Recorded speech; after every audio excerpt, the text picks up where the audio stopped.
প্রেমের পরিভাষা আসলে কি? ভিন্ন ভিন্ন ধরনের ব্যক্তি, ভিন্ন ভিন্ন ধরনের প্রেমী, আলোচক বিভিন্ন ধরনের পরিভাষা প্রদান করেন এই প্রেম নিয়ে। কিন্তু প্রত্যেকের মনেই কখনো কখনো এই প্রশ্ন এসেছে, এই ভালোবাসা আসলে কি? নিজের প্রিয়তমকে জয় করাই কি প্রেম? চার হাত এক হয়ে যাবার নামই কি প্রেম? নিজের আবেগ ব্যক্ত করাই কি ভালোবাসা? না, প্রেমের অর্থ কাউকে লাভ করা নয়, বরং তার মাঝে বিলীন হয়ে যাওয়া। যদি কারোর হাত ধরে থাকি, তাহলে আজীবন তার সাথে পথ চলা হলো প্রেম। প্রেম শুধুমাত্র সেটা নয় যা প্রেমী আর প্রেমিকার কেশদামে মালা বেঁধে দেয়। মাতা পিতার জন্য দিনরাত পরিশ্রম করা, নিজের পরিবারের জন্য দিনরাত পরিশ্রম করা, সেটাও প্রেম। নিজের বন্ধুদের জন্য, আপনজনের জন্য সবকিছু উজাড় করে দেওয়ার নাম হলো ভালোবাসা। নিজের মাতৃভূমির জন্য সাহসের সাথে লড়াই করা এবং আনন্দে নিজের জীবন ত্যাগ করে দেওয়াও কিন্তু প্রেমের নামান্তর। সেই জন্য যারা বুদ্ধিমান ব্যক্তি, তারা কখনো প্রেমের পরিভাষা খুঁজতে চান না, কারণ তারা জানেন যে এই প্রেম কতটা বিশাল। তারা জানেন যে এই প্রেম হলো এক বিশাল সাগর, যাকে নিজের মুঠোয় ধরে রাখা যায় না। সেই জন্য এই প্রেমের সাগরে ডুবে যান এবং সকলকে ভালোবাসতে শিখুন। যদি সবাইকে ভালোবাসতে পারেন, তাহলে তাদেরও কল্যাণ হবে যারা আপনাকে ভালোবাসে, তাদেরও কল্যাণ হবে যাদেরকে আপনি ভালোবাসেন, আর আপনারও কল্যাণ হবে। আর তখন এই মন ভালোবেসে বলবে, রাধা রাধা। এই সংসারের সব থেকে গুরুত্বপূর্ণ তত্ত্ব কোনটা? প্রথম হলো সময়। জন্ম থেকে মৃত্যু পর্যন্ত এই যে সময়, এটাই তো হলো জীবন। দ্বিতীয় হলো জীবন, যাতে আমরা সময়ের সদ্ব্যবহার করি, শ্রেষ্ঠ থেকে শ্রেষ্ঠতর কাজ করার চেষ্টা করি, বহু বছরের এই পরম্পরা, এই সংস্কৃতিকে এগিয়ে নিয়ে যাওয়ার চেষ্টা করি, এই সংসারে আমরা অংশগ্রহণ করতে চেষ্টা করি। তৃতীয় হলো ধন, সেই ধন যা প্রত্যেক ব্যক্তি অর্জন করতে চেষ্টা করেন। এবার এই তিনটি তত্ত্বের মধ্যে একটা সামঞ্জস্য আছে, সমান ব্যাপার আছে। সে ধনই হোক বা সময় হোক বা হোক জীবন। আর সেই সমান ব্যাপার হলো যে যদি আপনি এটা গণনা করতে থাকেন, তাহলে তা কমতে থাকে। যদি আপনি এটা ব্যবহার করেন, তাহলে তা বাড়তে থাকে। একে সংগঠিত করে রাখতে চেষ্টা করলে এ হাত থেকে ফসকে যায়। কিন্তু যদি আপনি একে সামলে রাখতে শিখে যান, তাহলে এমন কাজ করবেন যাতে সংসারের সাথে সাথে পরবর্তী প্রজন্ম লাভবান হবে। যদি কিছু শিখতে চান, তাহলে সামলাতে শিখুন, গণনা করা বা সংগঠিত করা নয়। আসুন আর আমার সাথে ভালোবেসে বলুন, রাধা রাধা। প্রত্যেক প্রাণী ভালোভাবে জীবন যাপন করতে চান, এটা তাদের স্বভাবে আছে এবং ভাবাটা অনুচিত নয়। কিন্তু একটা ভালো জীবনের গুরুত্বপূর্ণ অংশ কোনটা? বসবাসের স্থান, সেই স্থান যেখানে আমরা জীবন অতিবাহিত করি। এবার মানুষ ভাবতে পারেন যে একটা ভালো বাসস্থানের অর্থ কি? সেই স্থান যেখানে সহজে জল পাওয়া যায়, যেখানে শুদ্ধ বায়ু পাওয়া যায়, যেখানে আনাজ উৎপন্ন হয়। এটা জীবনযাপনের জন্য পর্যাপ্ত বটে, কিন্তু ভালো জীবনযাপনের জন্য আরও একটা কথা আপনাকে বুঝতে হবে। সাধু, জ্ঞানী, পণ্ডিত ব্যক্তি, এই সকল মহাপুরুষ, এনাদের যে বাসস্থান তা অত্যন্ত বিশেষ হয়। এখানে এক ধরনের বিশেষ ইতিবাচক শক্তি থাকে, এমন একটা স্থান যেখানে দেবতারাও বিচরণ করেন। জীবন আমরা সবাই যাপন করি, কিন্তু জীবনের উদ্দেশ্য শুধুমাত্র জীবন যাপন করা নয়। জীবনের উদ্দেশ্য হলো মুক্তি লাভ করা। আর এই সকল সাধু, জ্ঞানী, পণ্ডিত ব্যক্তি, এই সকল মহাপুরুষ আপনাকে মুক্তির পথে নিয়ে যেতে পারেন। কারণ এরা হলেন সেই মহাপুরুষ যারা নিজেদের অন্তরের বিকার, অহংকার, ক্রোধ, বিদ্বেষ, এই সকল দোষগুলিকে ত্যাগ করেছেন, এদের ওপর বিজয় লাভ করেছেন। এমনই একজন ব্যক্তি আপনাকে মুক্তির পথে নিয়ে যেতে পারে। প্রয়োজন হলো শুধুই এনাদের চিনতে পারা, এদের কথা বুঝতে পারা এবং এদের দেখানো পথে চলা। যদি আপনি এটা করতে পারেন, তাহলে এই মন প্রফুল্ল হয়ে বলবে, রাধা রাধা। সমস্ত মানুষের জীবন কিছুটা সমান হয়। মানুষ জন্মগ্রহণ করে, তারপর চলতে শেখে, জীবনে এগিয়ে চলে, বার্ধক্য লাভ করে, তারপর সমাপ্ত হয়ে যায়। কিন্তু সেই ব্যক্তিরা কারা যারা প্রকৃত অর্থে মনুষ্য জীবন যাপন করেন? এনারা হলেন সেই ব্যক্তি যারা পড়ে গেলেও আবার উঠে দাঁড়ানোর চেষ্টা করেন, নিজের ভেঙে পড়া অস্তিত্বকে আগলে নিয়ে আবার একটা আকার দেওয়ার চেষ্টা করেন, ভগ্ন আশাকে আবার একটা নতুন দিশা দেন। অসফল হওয়ার পরেও থামেন না, আবার এগোতে থাকেন। অসফল হওয়ার পরে যদি আপনি থেমে যান তাহলে সাফল্য আপনার সামনে অপেক্ষা করে, কিন্তু আপনি তা দেখতে পান না। তাই জীবনের সংঘর্ষে অংশগ্রহণ করতে শিখুন, জীবনের সংঘর্ষ থেকে পালাবেন না। আসুন আমার সাথে ভালোবেসে বলুন, রাধা রাধা। এই বৃহৎ বৃক্ষকে দেখুন, অত্যন্ত শক্তিশালী বৃক্ষ। এটা সবারই প্রিয়, তা সে ছোট হোক বা বড়, বৃদ্ধ হোক বা জোয়ান, সবাই ভালোবাসে এই বৃক্ষকে। আর সত্যি বলতে এই বৃক্ষ সবাইকে সেবা করে, সবাইকে ফল দান করে, সবাইকে ছায়া প্রদান করে। দূর থেকে দেখে মনে হয় এর কোনো পরিচর্যার প্রয়োজনই নেই, কিন্তু একজন কুশল মালী এইভাবে ভাবেন না। তিনি সময় অন্তরে খুব খুঁটিয়ে এই গাছ নিরীক্ষণ করেন, দেখতে থাকেন। যদি কোনো এমন শাখা থাকে যা রোগগ্রস্ত, তাহলে সেটা কেটে আলাদা করে দেন। যদি এমন কোনো শাখা থাকে যা মৃত, তাহলে সেটা আলাদা করে দেন। আর এইভাবে উপযুক্ত দেখাশোনা করার কারণেই এই বৃক্ষ এইভাবে সুস্থ হয়ে থাকে, সতেজ হয়ে থাকে, সবার সেবা করতে থাকে। আপনাকেও নিজের সাথে সেটাই করতে হবে। নিজের জন্য আপনাকে একজন কুশল মালী হয়ে উঠতে হবে, রক্ষা করতে হবে নিজের শরীরের, নিজের মনের। আপনার শরীর যদি রোগগ্রস্ত হয়ে পড়ে, তাহলে ওষুধ গ্রহণ করতে হবে। যদি এই মন কোনো এক কারণে বিচলিত হয়ে পড়ে, তাহলে তার থেকে নিজেকে মুক্ত করতে হবে। আপনি যদি নিজের যত্ন নেন, তবেই এই বৃক্ষের মতো হতে পারবেন, সেই বৃক্ষ যে সবারই প্রিয়, সবাইকেই সেবা করে। আসুন আমার সাথে ভালোবেসে বলুন, রাধা রাধা। কেউ বলে জীবন খুব ক্ষণস্থায়ী, কেউ বলে জীবন হলো একটা সুন্দর স্বপ্নের মতো, আবার কেউ বলবে জীবন হলো এক কঠোর সত্য। কিন্তু জীবন আসলে কি? জীবন হলো আপনারই প্রতিবিম্ব, একটা দর্পণ। অর্থাৎ আপনি জীবনকে সেইভাবেই পাবেন যেরকম আপনি নিজেকে প্রতিপন্ন করবেন। যদি আপনি দর্পণের দিকে তাকিয়ে হাসেন, তাহলে আপনি সামনে হাসিমুখী দেখতে পাবেন। এবার যদি আপনি গম্ভীর হয়ে থাকেন, তাহলে আপনি একজন রুষ্ট ব্যক্তি দেখতে পাবেন। শেষে সব থেকে বেশি গুরুত্বপূর্ণ হলো আপনার চেষ্টা। আপনাকে সবসময় চেষ্টা করতে হবে যাতে আপনি নিজেকে প্রসন্ন এবং ইতিবাচক মনোভাবে রাখেন। এটা হলো আপনারই উত্তরদায়িত্ব, তাকে পালন করুন। এই মনকে প্রসন্ন রাখুন, এই সংসারকে সুন্দর বলে মনে হবে। আর এই মন প্রসন্ন হয়ে বলবে, রাধা রাধা। ঘৃণা, প্রেম, রেগে যাওয়া, মান ভাঙানো, ভুলে যাওয়া, এই সকল অনুভূতি মানুষের জীবনে অত্যন্ত গুরুত্বপূর্ণ। মানুষের এই অনুভূতিগুলো না থাকলে মানুষ একটা যন্ত্রের থেকে বেশি আর কিচ্ছু না। কিন্তু এই অনুভূতি আপনি ভুল দিকে চালিত করলে এরাও আপনাকে আর মানুষের মতো বাঁচতে দেবে না। যদি ঘৃণার কথা বলেন, যদি আপনি কোনো ব্যক্তিকে ঘৃণা করেন, সেটা কেন? ব্যক্তিকে ঘৃণা করবেন কেন? ঘৃণা করুন তার স্বভাবগুলিকে, সেই স্বভাবগুলিকে যা সেই ব্যক্তিকে অপ্রিয় করে তুলছে। কারণ স্বভাব পাল্টানো যায়। সেইভাবেই রাগ করুন, কিন্তু তাদের কথায়, তাদের ওপরে নয়। কারণ কথা বদলে দেওয়া সম্ভব। ভুলতে হলে ভুলুন তাদের ত্রুটি, তাদের নয়। কারণ ভুল অবশ্যই শুধরে নেওয়া যায়। প্রেম করুন, তবে তাদের আত্মার সাথে, তাদের অনুভূতির সাথে, শরীরের সাথে নয়। কারণ শরীর হলো নশ্বর। বলুন, কিন্তু খারাপ ভাবে নয়, ভালোবেসে। রাধা রাধা। আমরা সকলে শক্তি অনুভব করতে চাই।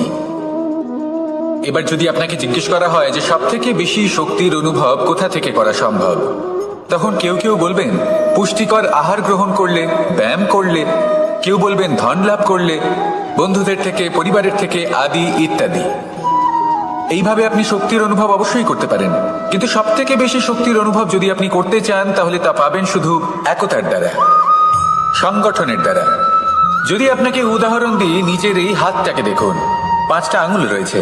কোনো একটা বস্তুকে নিজের একটা আঙুল দ্বারা তুলে ধরার চেষ্টা করে দেখুন, বড়ই কষ্ট হবে। তখন আপনি বুঝতে পারবেন যখন এই 5টি আঙুল একত্রিত হয়, তখন কোনো কাজ কতটা সহজ হতে পারে। এটাই হলো শক্তি, একতার। সব থেকে ভালো উদাহরণ যদি আপনাকে দিই, তাহলে বাঁশি।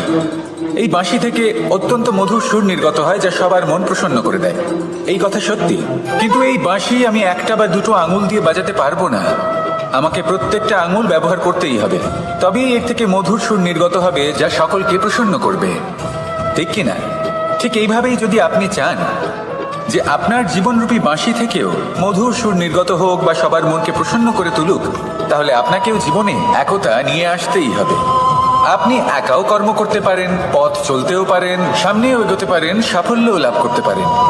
কিন্তু যখন সকলে একসাথে এগোবেন, সেই পথে চলবেন, সেই কর্মই করবেন, তখন লক্ষ্যে অবশ্যই পৌঁছবেন, সাফল্য অবশ্যই লাভ করবেন। কিন্তু সেই সাফল্য এবং তার আনন্দর সংমিশ্রণটাই একটু অন্যরকম হবে। তাই জীবনে ঐক্যবদ্ধ হন, একসাথে মিলে এগোতে থাকুন, আর আমার সাথে ভালোবেসে বলুন, রাধা রাধা। এই হলো বট গাছের একটা বীজ।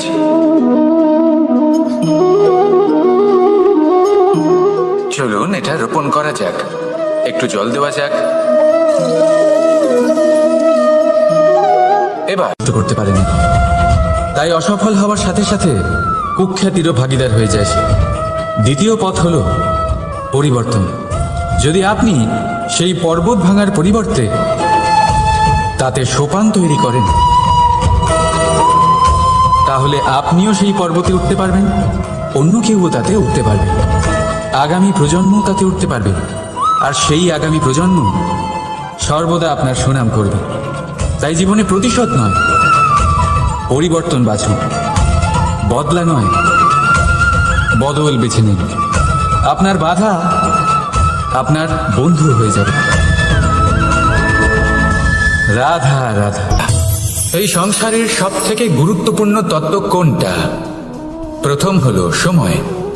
জন্ম থেকে মৃত্যু পর্যন্ত এই যে সময়, এটাই তো হলো জীবন। দ্বিতীয় হলো জীবন, যাতে আমরা সময়ের সদ্ব্যবহার করি, শ্রেষ্ঠ থেকে শ্রেষ্ঠতর কাজ করার চেষ্টা করি, বহু বছরের এই পরম্পরা, এই সংস্কৃতিকে এগিয়ে নিয়ে যাওয়ার চেষ্টা করি, এই সংসারে আমরা অংশগ্রহণ করতে চেষ্টা করি। তৃতীয় হলো ধন, সেই ধন যা প্রত্যেক ব্যক্তি অর্জন করতে চেষ্টা করেন। এবার এই তিনটি তত্ত্বের মধ্যে একটা সামঞ্জস্য আছে, সমান ব্যাপার আছে, সে ধনই হোক বা সময় হোক বা হোক জীবন। আর সেই সমান ব্যাপার হলো যে যদি আপনি এটা গণনা করতে থাকেন তাহলে তা কমতে থাকে, যদি আপনি এটা ব্যবহার করেন তাহলে তা বাড়তে থাকে। একে সংগঠিত করে রাখতে চেষ্টা করলে এ হাত থেকে ফসকে যায়, কিন্তু যদি আপনি একে সামলে রাখতে শিখে যান তাহলে এমন কাজ করবেন যাতে সংসারের সাথে সাথে পরবর্তী প্রজন্ম লাভবান হবে। যদি কিছু শিখতে চান তাহলে সামলাতে শিখুন, গণনা করা বা সংগঠিত করা নয়।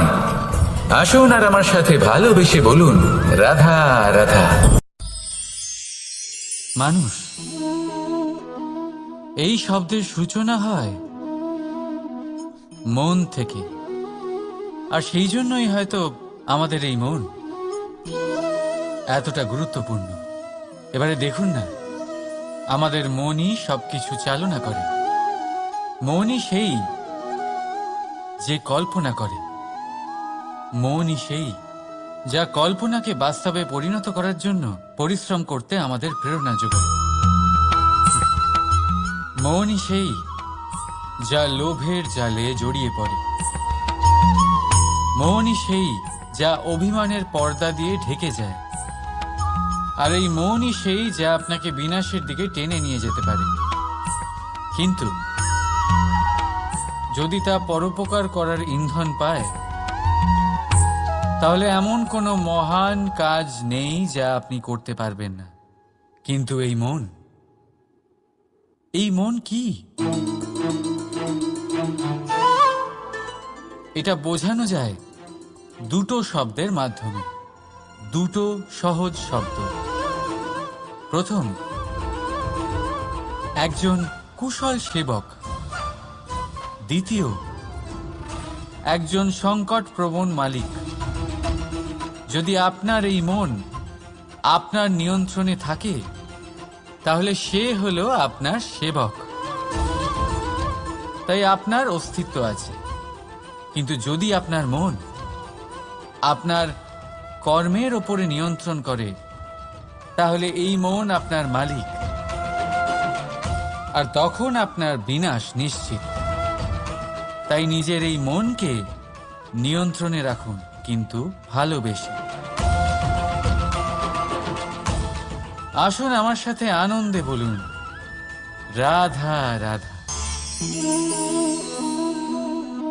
এই সূঁচ দেখতে পাচ্ছেন আপনি? এটা শুদ্ধ লোহা দিয়ে তৈরি, বস্ত্র সেলাই করার কাজে লাগে, অস্ত্রোপচারে কাজে লাগে। কিন্তু আপনি কি কখনো ভেবে দেখেছেন এই সূঁচ কিভাবে তৈরি হয়? লোহার এক বড় অংশকে পিটিয়ে পিটিয়ে টেনে টেনে তাকে পাতলা বানানো হয়। এরপরেই আমরা পেয়ে থাকি সূঁচ। ভাবুন, যদি লোহার টুকরোতে অনর্গল প্রহার করার ফলে একটা লোহার টুকরো সূঁচে পরিণত হয়, তাহলে আমাদের জীবনে অনর্গল চেষ্টা করার ফলে জীবনের সমস্ত অংশকে আমরা কত প্রভাবশালী কাজে পরিণত করতে পারি। শুধু প্রয়োজন দৃঢ় নিশ্চয়তা। তাহলে আসুন আমার সাথে ভালোবেসে বলুন, রাধা রাধা। বিশ্বাস, জীবনে বিশ্বাস কতটা গুরুত্বপূর্ণ। একজন স্ত্রী তার স্বামীর হাত ধরে যে কোনো জায়গায় যেতে পারেন, এর কারণ হলো বিশ্বাস। তার নিজের স্বামীর ওপরে বিশ্বাস আছে। যখন একজন মা তার ছোট বাচ্চাকে কোলে তুলে হাওয়ায় ওঠায়, তখন সেই বাচ্চা ভয়ভীত হয়ে যায় না। তার কারণ হলো বিশ্বাস। তার বিশ্বাস আছে যে তার মা তার কিচ্ছু হতে দেবে না। এক বৈদ্যের দেওয়া ঔষধ সন্তান কিছু না বুঝে শুনেই খেয়ে ফেলে। সেই বৈদ্যের জ্ঞানের বিষয়ে তার কোনো ধারণাই থাকে না। শুধু নিজের পিতার উপরে বিশ্বাস আছে যে তার পিতা তাকে খারাপ কিছুই দেবে না। যখন এই সংসারের প্রতিটা বন্ধন বিশ্বাসের উপরে দাঁড়িয়ে আছে, তাহলে কেন এই বিশ্বাসকে আমরা জীবনে আনতে পারি না? আপনি নিজেই দেখুন, এই বিশ্বাস নিজের জীবনে এনে দেখুন, সবকিছু আরো সুন্দর হয়ে যাবে। তাই ভালোবেসে বলুন, রাধা রাধা।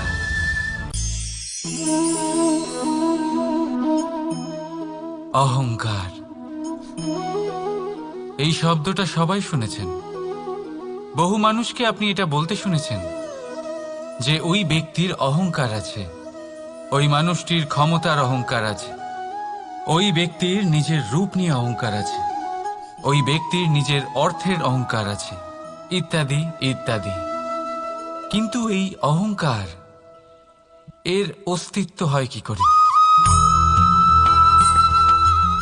এবারে একবার এই হাতটা দেখুন। যদি এই হাতের 5 আঙ্গুল উঠে দাঁড়ায়, আশীর্বাদ। আর যদি এই হাতের 5টা আঙ্গুল একসাথে মুঠো হয়ে যায়, শক্তি, সংকটের বিরুদ্ধে ঢাল। কিন্তু এই একটা আঙ্গুল সংকটের কারণ হয়ে দাঁড়াতে পারে। এই একটা আঙ্গুল শত্রুকে আহ্বান জানায়। এবার অহংকার বলে এই শব্দটাই দেখে নিন। আমাদের থেকে আলাদা হয়ে গেলে হয় অহং। অহং অর্থাৎ ব্যক্তির মনে হয় যে সে আপনদের থেকে, নিজের বন্ধুদের এবং সঙ্গীদের থেকে, নিজের পরিবারের থেকে অনেক উপরে, অনেক শ্রেষ্ঠতর সে। কিন্তু মনে রাখবেন, এই অহংকার কোনো ব্যক্তির অস্তিত্বের বিনাশের প্রথম ধাপ। তাই ঝেড়ে ফেলে দিন এই অহংকারকে, আর বিশ্বাস করুন আমাদের ওপর, কারণ তখনই আপনি শান্তি পাবেন। আর সেই শান্তির সাথে বলে উঠবেন, রাধা রাধা।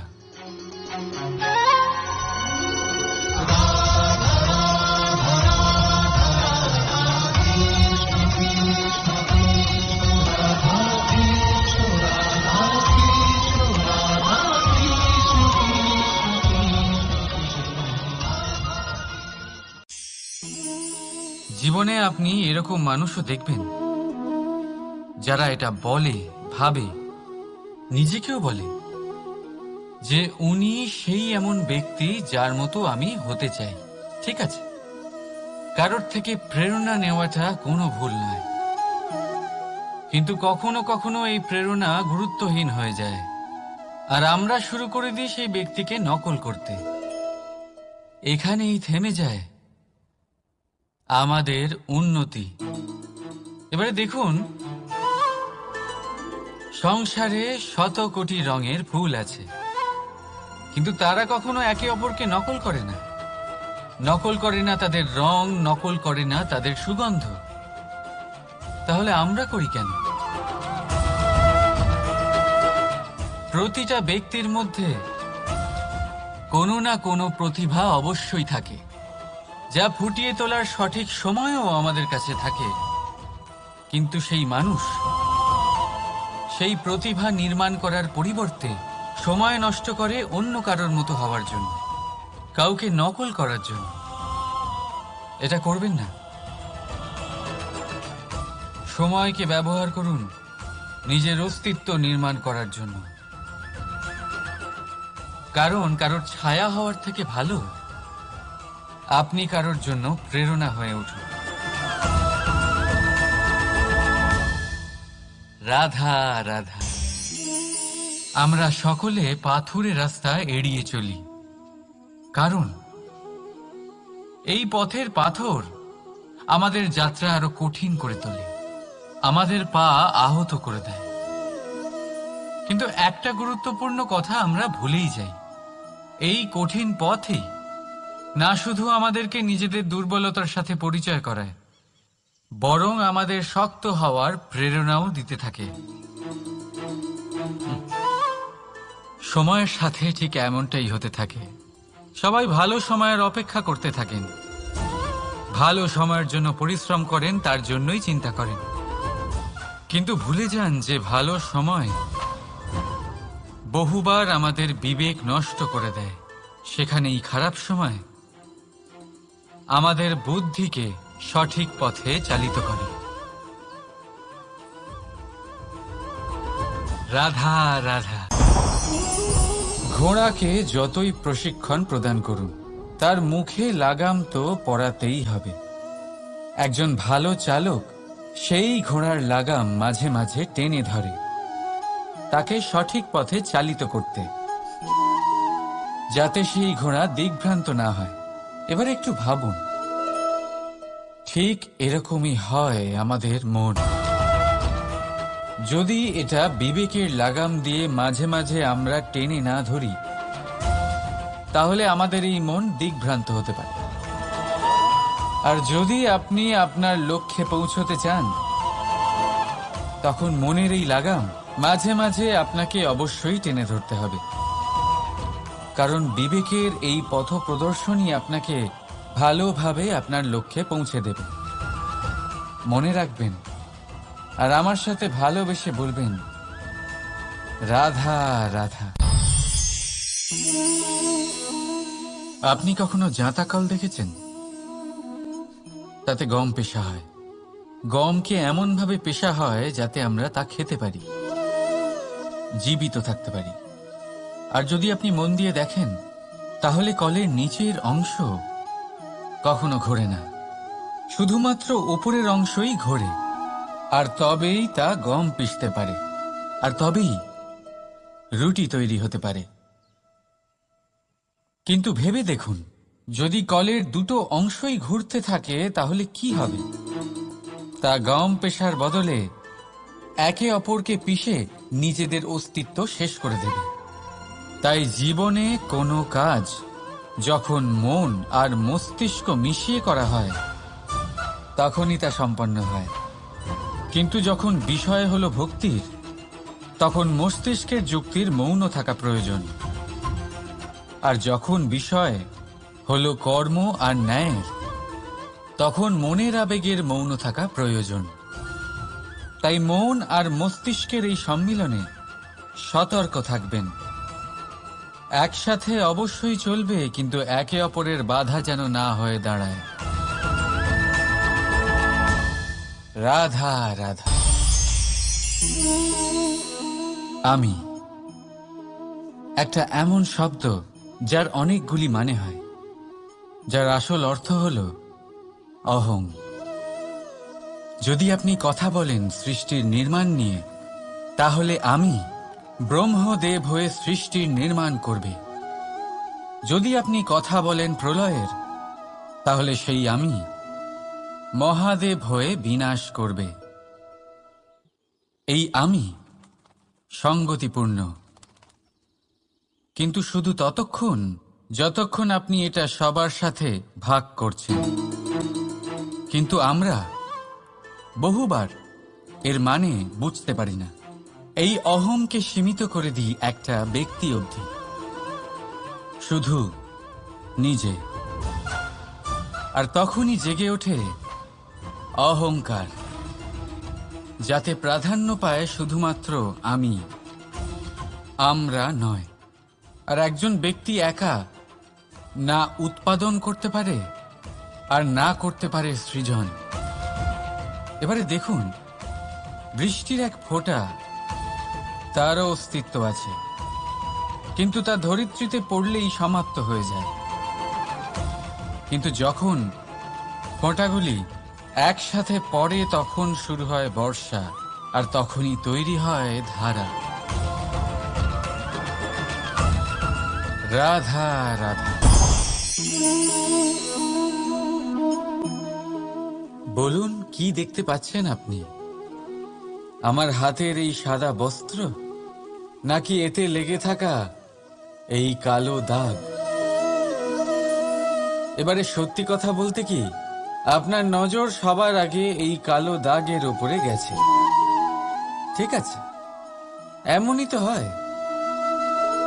ভীষণ কম মানুষ থাকেন যারা ভাবেন কোনো ব্যক্তি ভীষণ পরিশ্রম করে এই বস্ত্র ধুয়েছেন, এটা শুকিয়েছেন।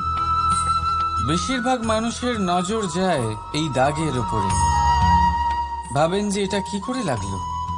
কিছুটা এরকমই হয় আমাদের ব্যক্তিত্বের সাথে। আমাদের শুভ কর্মের ওপরে আমাদের একটা খারাপ কর্ম ভারী মনে হয়। এবারে ভাবুন, যদি আমি চন্দ্রের কথা বলি, তাহলে তার শীতল আলো দেখার পূর্বে তার কলঙ্ক লক্ষ্য করেন, সেই চাঁদে লেগে থাকা কালো দাগ দেখে নেন। সেই জন্যই বিশেষ করে যারা শুধুমাত্র শুভ চিন্তা করেন আর উপকারী কর্ম যারা করেন, তাদের আমি বলবো সাবধানে থাকবেন। কারণ আপনার একটা খারাপ কর্ম চিরকালের জন্য উদাহরণ হয়ে দাঁড়াবে। রাধা রাধা। পরীক্ষা এমন একটা শব্দ যেটা শুনে সংসারের বেশিরভাগ মানুষই ভয়ভীত হয়ে পড়েন। কারণটা কি? অসফলতার ভয়। পরীক্ষা এই শব্দের যদি আমি অন্য দিকটা দেখাই, তার তাৎপর্য এই নয় যে আপনার দুর্বলতা সবার সামনে তুলে ধরবে। এটা তো হলো সেই যুক্তি যা আপনার বল, সাহস, শক্তিগুলি সবার সম্মুখে তুলে ধরবে। আগে হ্যাঁ, এটাই হলো সেই যুক্তি। আপনি নিজেই কখনো দেখবেন পরীক্ষার সময় আপনার অন্তরের অনেক গুণ বাইরে বেরিয়ে আসে। এমন কোন শক্তির উদ্ভব হয় যার বিষয়ে আপনি নিজেও জানতেন না, ঠিক কিনা? তাই এই পরীক্ষাকে কখনো ভয় পাবেন না। বিশ্বাসের সাথে নির্ভীক হয়ে এটার সম্মুখীন হন। দিনের শেষে এই পরীক্ষা শুধুই আপনাকে উজ্জ্বল করবে, আপনাকে আরো শ্রেষ্ঠ করে তুলবে। তাহলে আসুন আমার সাথে ভালোবেসে বলুন, রাধা রাধা। আমরা সব সময় চাই যে এই সংসার আমাদের জ্ঞানী বলবে, বুদ্ধিমান বলবে, বুঝদার বলবে, কিন্তু মূর্খ মূর্খ যেন কেউ না বলে। মূর্খ শব্দটা আমরা কেউ শুনতে চাই না, দূরে পালাতে থাকি। কিন্তু একটা সত্যি সবার কাছে অজানা, যে মূর্খ হওয়া হলো বুদ্ধিমান হওয়ার দিকে সর্বপ্রথম পদক্ষেপ। আপনি যত খুশি দিগ্গজ জ্ঞানী মানুষদের সাথে আলাপ করুন, যত ইচ্ছে কথা বলুন, যতই জ্ঞানের কথা আলোচনা করুন, অভিজ্ঞতা মূর্খ হবার পরেই পাওয়া যায়, তাই নয় কি? মূর্খ হবার পরে আপনি এটা বুঝতে পারবেন যে কি করা উচিত নয়। জ্ঞানী ব্যক্তি আপনাকে এটা বলবেন যে কি করা উচিত। আর এই সংসারে কি করা উচিত তার থেকেও অনেক বড় জ্ঞান হলো কি করা উচিত নয়। সেই জন্য সব সময় মনে রাখবেন, আপনার করা কিছু ভুল, আপনাকে যদি কেউ মূর্খ বানিয়ে থাকে, ছল চাতুরি করে থাকে, তাহলে কোনো ব্যাপার নয়। এটা শেষ পর্যন্ত আপনাকে আরো বুদ্ধিমান করে তুলবে। এই মুহূর্তে ধন্যাত্মক থাকুন। এই সংসার আপনাকে অবশ্যই জ্ঞানী বলবে। রাধা রাধা। আপনি কি কখনো একজন মালিকে একটা বাগানের যত্ন নিতে দেখেছেন?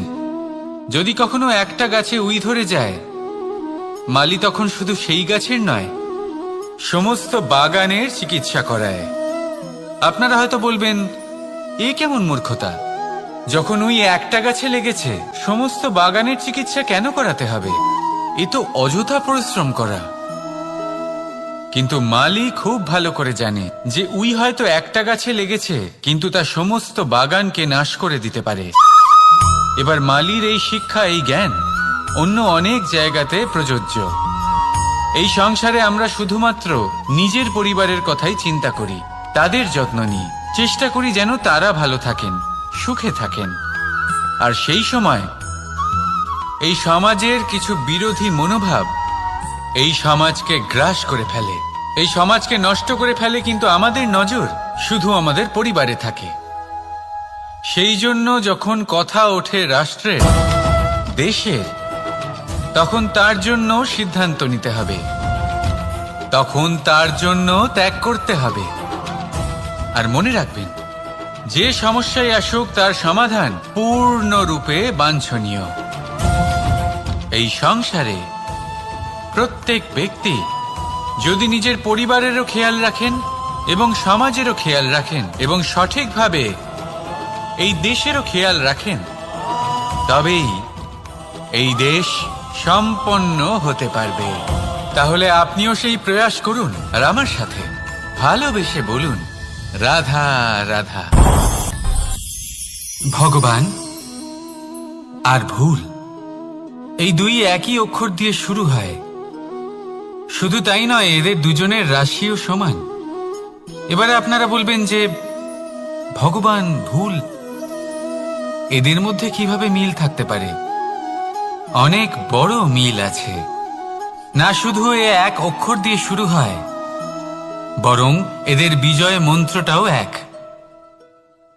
ভগবানকে মানুন, তাকে বিশ্বাস করুন, তাকে স্বীকার করুন। এটা করলে মনের দৃষ্টি থেকে ভগবানকে দেখা যায় আর উনি আপনাকে সমৃদ্ধ করে তোলেন। ভুলের সাথেও এটাই ঘটে। নিজের ভুল স্বয়ং মেনে নিলে, স্বীকার করে নিলে, সব কিছুই স্পষ্টভাবে দেখতে পাবেন। যেদিন থেকে আপনি নিজের ভুল মেনে নিতে শিখবেন, সেদিন থেকে সেই ভুল শোধরানোর প্রক্রিয়াও শুরু হয়ে যাবে। আপনি বুঝে যাবেন নিজের ভুল কিভাবে শোধরাতে হয়। তাই মনে রাখবেন, নিজেকে শ্রেষ্ঠ করে তোলার জন্য নিজের ভুল স্বীকার করা অত্যন্ত প্রয়োজনীয়। এই জীবনে শান্তি আনার জন্য ঈশ্বরকে মেনে নেওয়াও অত্যন্ত প্রয়োজনীয়। সবসময় নিজের গুণ এবং নিজের দোষ মনে রাখবেন। আজীবন সুখী থাকবেন। রাধা রাধা। কথায় বলা হয়, জীবনে ভালোবাসাই হলো সুখের মূল। এটা সত্য। এবার প্রশ্ন হলো এটাই যে এই ভালোবাসা কার সাথে করা উচিত? যদি আপনি কিছুক্ষণের জন্য সুখ পেতে চান, তাহলে ভালোবাসুন নিজের রুচি মতো। যদি আপনি কিছুদিনের জন্য সুখ পেতে চান, ভালোবাসুন নিজের বন্ধুদের। যদি আপনি কয়েক মাসের জন্য, কয়েক বছর বা অনেক বছরের জন্য সুখী হতে চান, তাহলে ভালোবাসুন নিজের পরিবারকে, মাতা পিতা, নিজের সন্তান, স্বামী স্ত্রী, নিজের আত্মীয়দের। কিন্তু যদি আপনি চিরকালের জন্য সুখী হতে চান, তাহলে ভালোবাসতে হবে শুধু নিজের কর্মগুলিকে। কারণ সম্পর্ক যেমনই হোক না কেন, কখনো না কখনো ভেঙে যাবেই। এই সংসার হলো এমনই যে যাদের সঙ্গ আমরা পাই, তাদের সঙ্গ একদিন ত্যাগ করতে হয়। শুধু কর্মই হলো এমন এক সঙ্গ যা কখনো আপনাকে ত্যাগ করবে না। আপনার মৃত্যুর পরেও এই কর্ম আপনাকে বাঁচিয়ে রাখবে। তাই সবসময় মনে রাখবেন, এই কর্ম ধর্ম মনে করে পালন করা উচিত। জীবনের শেষ মুহূর্ত পর্যন্ত কর্মকে ভালোবাসুন। জীবনের শেষ মুহূর্ত পর্যন্ত সুখে থাকবেন। আর আমি তো সবসময় বলি, শুধু কর্ম করতে থাকো, ফলের চিন্তা করো না। তাহলে আসুন আর আমার সাথে ভালোবেসে বলুন, রাধা রাধা। দ্বিধাবোধ। অনেক সময় আমরা জীবনে সেই বাঁকে এসে পৌঁছই যেখানে আমরা বুঝতেই পারি না যে এবার কোন দিক নির্বাচন করা উচিত। কখনো এদিকে যাওয়া উচিত মনে হয়, কখনো ওদিকে যাওয়া উচিত মনে হয়, কখনো দুদিকেই যাওয়া প্রয়োজনীয় বলে মনে হয়, কিন্তু তা তো সম্ভব নয়। কখনো কখনো এটা মনে হয় যে এখানেই থেমে যাওয়া ভালো, কোথাও না যাওয়াই শ্রেয়। এবার একেই তো দ্বিধাবোধ বলে। সংসারে এমন কোনো দ্বিধা নেই যার সমাধান সম্ভব নয়। এই দ্বিধাবোধ স্বাভাবিক। আর আপনার এই দ্বিধাকে আমি একটু সরল করে দিই। দ্বিধাগ্রস্ত হয়ে নির্বাচন করলে তখন এটা মাথায় নিয়ে করবেন যে আপনার এই নির্বাচনের ফলে এই সংসারের ওপর, এই সমাজের ওপর কি প্রভাব পড়তে পারে। নিজের লাভ ক্ষতির বিষয়ে ভাবা ছেড়ে দিন আর কর্ম করুন সংসারের মঙ্গলের জন্য, আগামী প্রজন্মের মঙ্গলের জন্য। ভাবুন আপনার এই নির্বাচনের জন্য কিভাবে তাদের জীবনের উদ্ধার সম্ভব। কারণ এই ভাবনাই হলো উচিত ভাবনা। কারণ অনেক সময় ওষুধ একটু কড়া মনে হতেই পারে, কিন্তু এই ওষুধই তো রোগ মুক্তি ঘটায়। সেইভাবে আপনাকেও এই দ্বিধার মুহূর্তে কঠিন নির্বাচন করতে হতে পারে। এই কঠিন নির্বাচন জীবনে কঠিন পরিস্থিতিও আনতে পারে, কিন্তু যদি এই নির্বাচন ধর্মসঙ্গত হয়, যদি এর দ্বারা সংসারের মঙ্গল হয়, তাহলে এই নির্বাচনই হলো সঠিক নির্বাচন। আসুন আমার সাথে ভালোবেসে বলুন, রাধা রাধা। মানুষ নানান ধরনের বাসনা পোষণ করেন। তাদের নানান ইচ্ছে থাকে, অভিলাষা থাকে, নানান কামনা করতে থাকেন, স্বপ্ন দেখেন, প্রার্থনা করেন যেন তা সফল হয়, নিজের সম্পন্নতা কামনা করেন, আর শেষে নিরাশ হয়ে যান কারণ এসব কিছুই পান না। আপনাকে একটা ছোট্ট উদাহরণ দিই। জঙ্গলের রাজা কাকে বলা হয়? সিংহকে।